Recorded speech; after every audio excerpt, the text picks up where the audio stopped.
Hello and welcome back to the Medical Girl.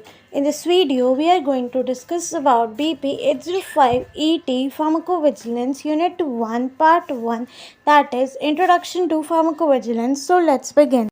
तो सबसे पहले जो वर्ड है फार्माकोविजिलेंस, ये दो ग्रीक वर्ड से आया है. फार्माकॉन जिसका मतलब है ड्रग और विजिलेयर जिसका मतलब है टू कीप वॉच ऑन. 2002 में WHO ने इसे डिफ़ाइन किया था as science that deals with the detection, assessment, understanding and prevention of ADR. तो इसका बेनिफिट सबको होता है, medical staff, paramedical staff, pharmacist, pharmaceutical companies, patient and relatives.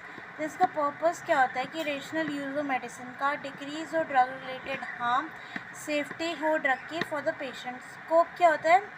ADR के बारे में पता लगाना, लैक ऑफ एफिकेसी, मिसयूज़ और एब्यूज़ को ख़त्म करना, मेडिकेशन एरर्स को ख़त्म करना, सबस्टैंडर्ड मेडिकेशन को प्रिवेंट करना और ड्रग इंट्रैक्शन को प्रिवेंट करना. इसकी एक्टिविटीज़ क्या होती है? Post marketing surveillance, dissemination of ADR and changes in labelling.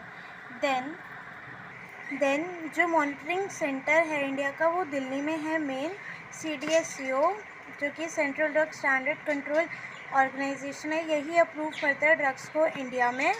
और जो इंडियन फार्माकोपियल कमीशन है IPC गाज़ियाबाद में, ये नेशनल कोऑर्डिनेशन सेंटर है PVPI का, यानी कि फार्माकोविजिलेंस प्रोग्राम ऑफ इंडिया. इसके बारे में अभी हम आगे डिस्कस करेंगे.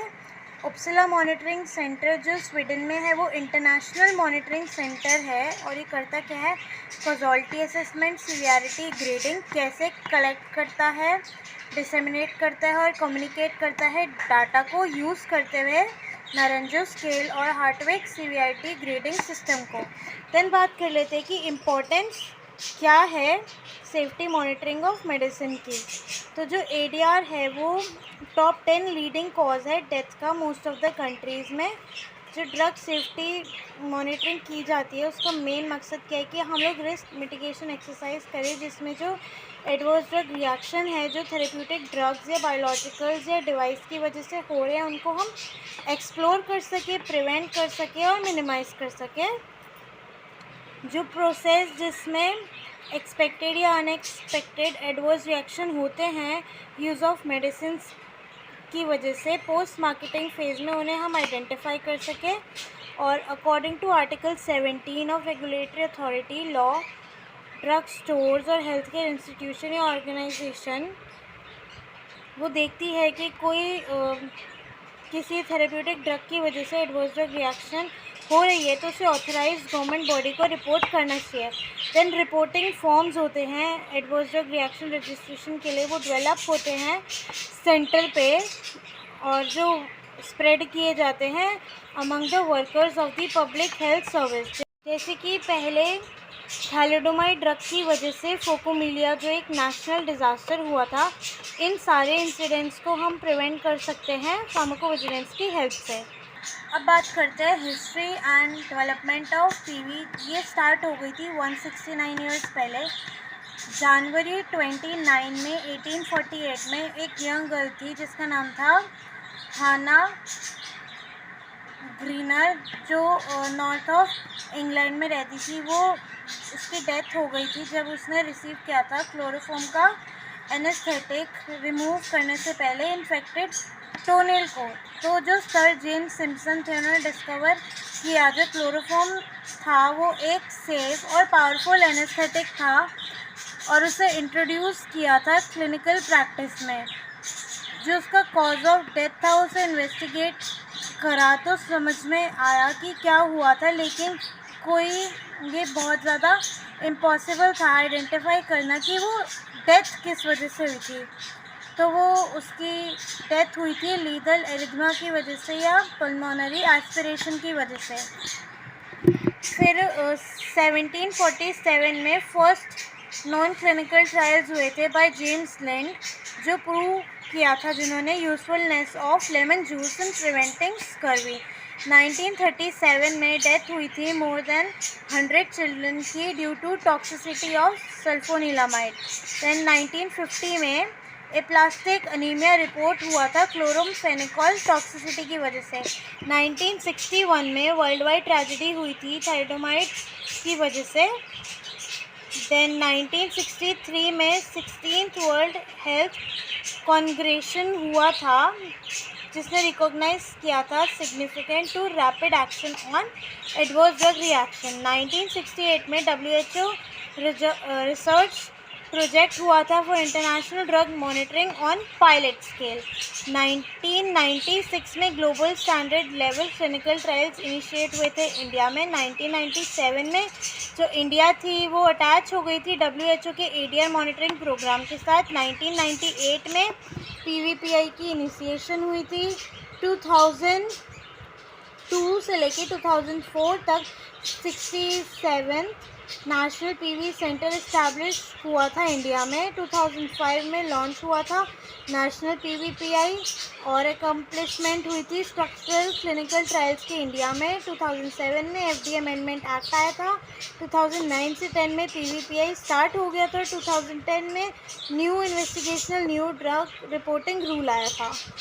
नेक्स्ट टॉपिक है WHO international drug monitoring programme. तो अब इसकी हिस्ट्री देख लेते हैं।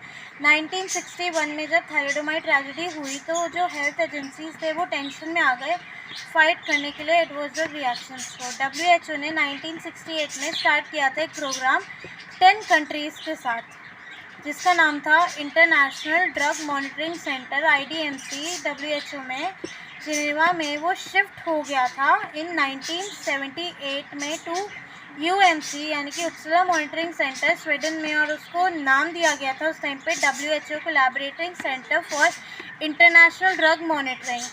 अब जो UMC है वो एक नॉन प्रॉफिट ऑर्गेनाइजेशन है और 2001 में WHO ने स्वीडिश गवर्नमेंट के साथ मिलकर एक एग्रीमेंट साइन किया था कि जो मेंबर्स हैं वो एक्ट करेंगे एडमिनिस्ट्रेटर की तरह। अब इसका विजन और गोल क्या है? डेवलप करना excellence in science and concept of pharmacovigilance, prevent करना harm to human from medicine, gather और शेयर करना ऑब्जेक्टिव इंटेलिजेंस को और ओपिनियन को ड्रग सेफ्टी के लिए बाय ट्रांसपेरेंट कम्युनिकेशन, सपोर्ट और प्रमोट करना रैशनल यूज़ ऑफ मेडिसिन ताकि हम इम्प्रूव कर सके पेशेंट थेरेपी को और पब्लिक हेल्थ को, और ग्लोबल एजुकेशन और कम्युनिकेशन हो in benefit, harm, effectiveness and risk of medicine.